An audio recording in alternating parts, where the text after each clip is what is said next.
Let's start again. Hello to the TUC meeting, today 11th of March. We have our usual agenda, and we will get an update from the vulnerability management working group. So let's start with reviewing our action items.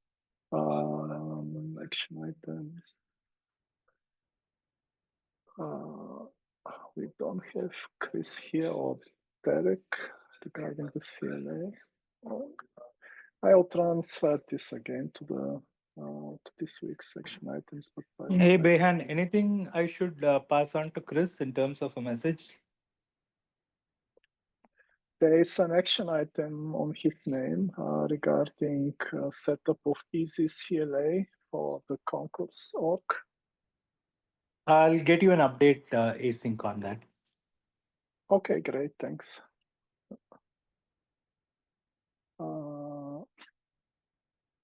And there was one regarding inactive user to extend the inactive user automation output so that we can see the users, the inactive users in the working groups. Now we didn't have any PR for inactive users because we didn't have any inactive contributors this month. That's why there is no PR, and we don't see the warning for the user group. So for the users with roles, that's why we decided to extend the automation output so that we can see in the GitHub action this information. Well, I didn't have time. No. Maybe I will create an issue for this. I saw this this morning, but it was too late to do something. Yeah. Okay, then we can proceed with the update. Thank you, Paul, for joining. And thank you for having me. And apologies, I didn't see the message the previous week. Sorry about that. All good. So thanks for having me again. Good to see you all. Vulnerability management side of things. We continue to process the issues that come in. I think we've had 4 or 5 since the beginning of the year. So it's, they trickle in. They're not trickling in fast at the moment. But that's a good thing because my buddy Thomas is off at the moment on paternity leave, I think. I think he comes back maybe it's the end of this month. Anyway, so it's just me at the moment. But yeah, we process those 4 or 5. They're a mixture of things. There's some false reports in there. There's some, kind of like S3 bucket takeover things because we have a lot of S3 buckets in our documentation. And CloudFoundry website stuff even. So there's a mixture of stuff. I think the one thing I would call out is the S3 thing. I think that probably is important to be aware of at this level. Perhaps the message to put down is to the teams is to kind of always be in mind that if you have links to the document, to the buckets in your documentation, that's something that we should manage over time. Because they go stale, and then they kind of get. I think the account goes away, right? And then there's a potential for someone to take that account, and therefore take over the bucket.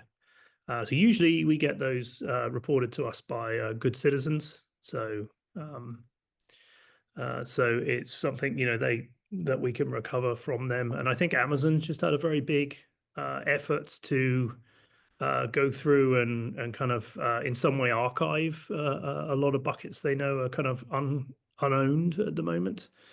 Whether any of ours are in that, I don't know. But they didn't release too many details. But But anyway, I do think it would be good if we could perhaps remind the teams to always, have half an eye on that and update the documentation and perhaps remove those links if we no longer know we're not using those buckets anymore.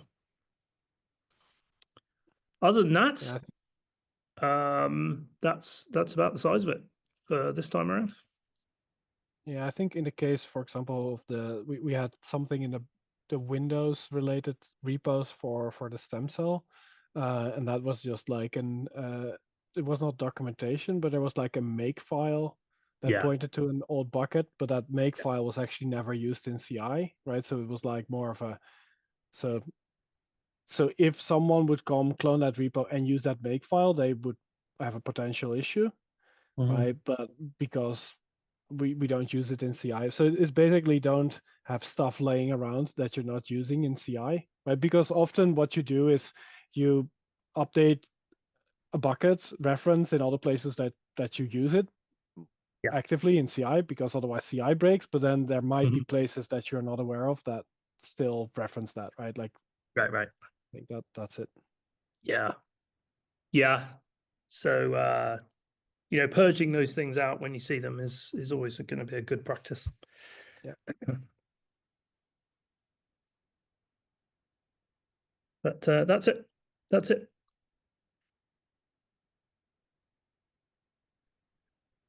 Okay, thanks. Are there any other questions? There is one question in the chat. Oh, yeah. Is it possible to automate the process of links verification? Possibly. Maybe. Yeah. We can have some sort of spider maybe that kind of walks the documentation and the other files looking for S3 links, and then we could do some sort of verification on them. It's possible.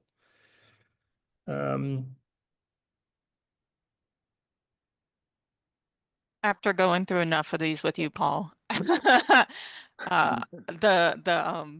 stance I've taken with my teams is never delete buckets. We'll empty them, we'll move the stuff, and we put one file in the bucket called "Don't delete this bucket." And if you open that file, it'll explain why. Right. Yeah. Yeah, that's what I was trying to just do a mental calculation on. Like, is it worth is it worth the effort to produce that versus the amount of issues we come trickling in? Because we're not being inundated by these.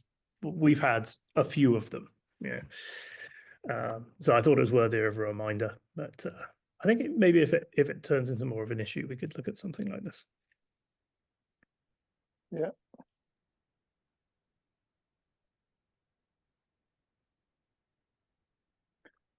Is there any other question?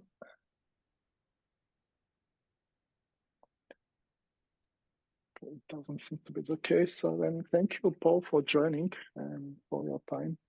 Thank you. I'm going to hop off. You're free to stay. Or yeah. I have to hop off. I have a team meeting I need to go to. But good to see you all, and I will catch you next time. Take care, and see you next time. Bye-bye. Bye-bye. Okay, then we can continue with our dashboard.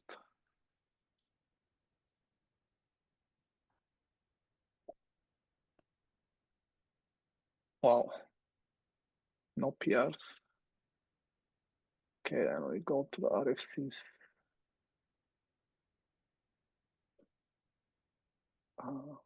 IPv6. A lot of comments. I like this. I've been going through the comments, and it looks like everything has been resolved until now. All the active discussions.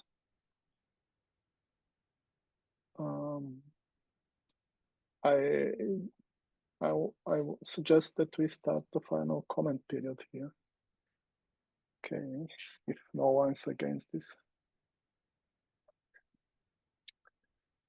And I can just copy paste from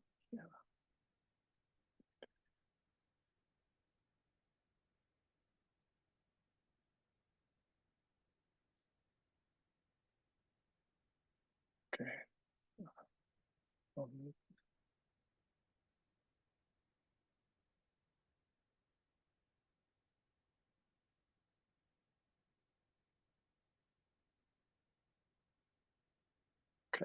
then we are good here. And here with the password deprecation, we started the final comment period last week. And there were no additional discussions since then. I think we can accept this. So yeah, this was by Amelia. Yeah. Yeah, I don't know why that's still there. So whatever. When I approve, it'll go away, hopefully.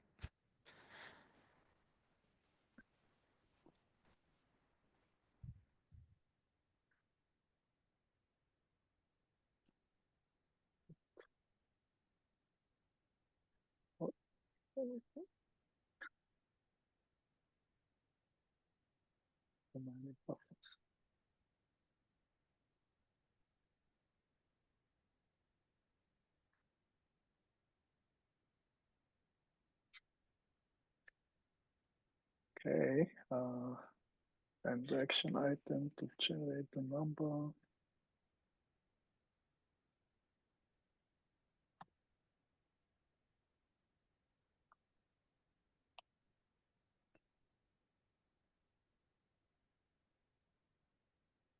We have also our template to create an issue for this directly.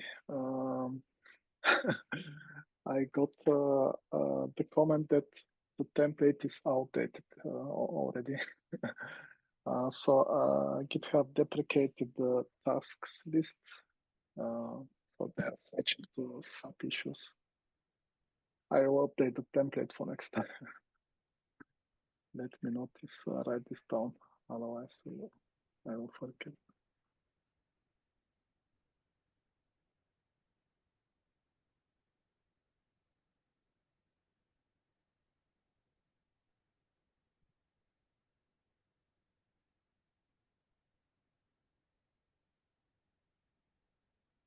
Okay.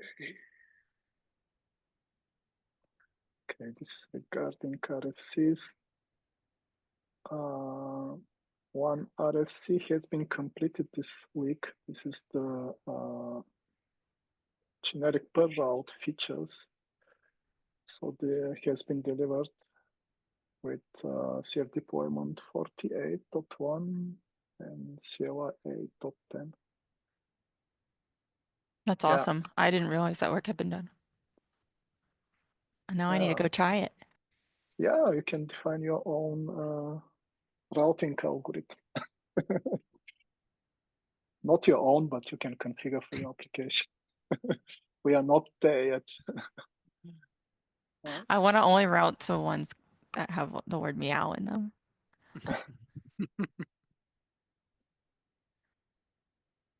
And we are close to finish the file-based service bindings. So I've been working with colleagues here in the regarding novel stem cell support in this. Yeah, there is an issue on Diego regarding metrics application. Metrics are not generated properly. It looks like it's on Diego's side. I didn't need to come until the root cause of the issue, but at least on cloud controller side, everything looks fine. Let's see, maybe there is an update tomorrow. Maybe it's in Go Cigar, the library which is used in Diego to get them. I thought that Joseph did some analysis of that. I think he ran tests and stuff on Noble, make sure that that worked. And yes. Joseph commented that everything looks good, at least for Bosch using that library to collect the VM metrics. you never know. I think, but he also updated, I thought, CI to run on Noble. So GoCigar's tests should run on Noble at this point. So I don't know. We'll see. Yeah.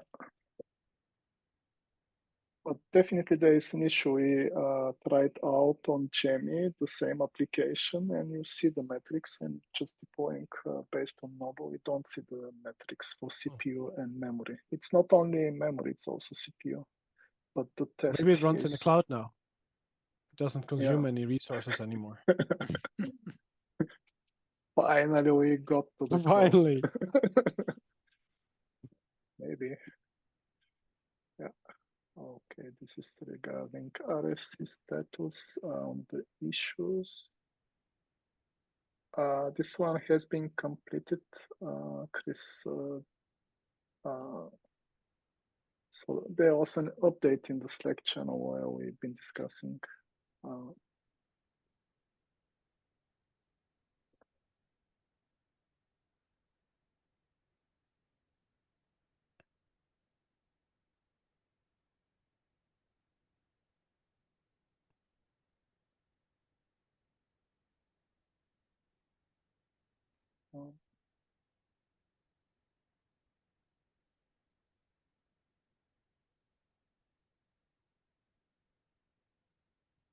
Okay.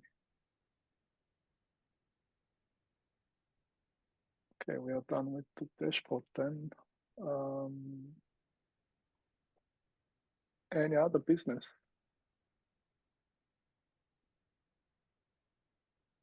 The CloudFoundry Day schedule is public. Is there now?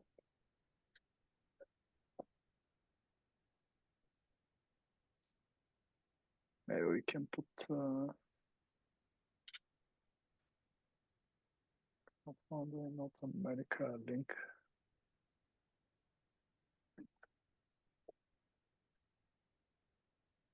I like the schedule. Quite interesting talks.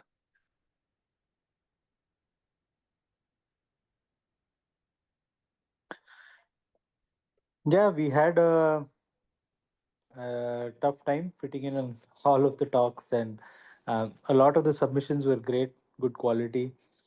But yeah, we have a good agenda right now.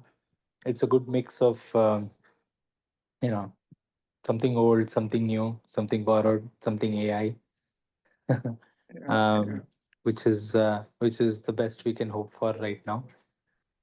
There's I think one opening session that is yet to be announced, which we will in the coming weeks. But other than that, thank you to everybody who's a part of this group, who encourage people to submit talks and gave us a good bunch of content. To those of whose talks didn't make it, once again, I'll reiterate that I'm happy to invite them for live streams and just recorded sessions on the CF YouTube channel, the CF blog, or any other bylines that they want to co-author and use the CF marketing platform to publish it and things like that. So not being accepted for a CloudFoundry talk does not necessarily mean a bad contribution. And if anybody is willing to work with me on publishing something, I'm more than happy to work with it. And Chris, to your comment, there have been several multi-day CF events in the past. They used to be CF summits, ironically. So yeah. Chris knows. He was there. Okay, I'm back. This is what happens when you're in the office.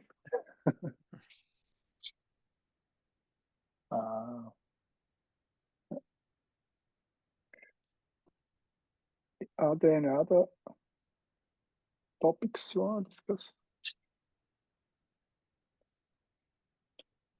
No, then we are finished for today, quite early. Take care. See you next time. Take care.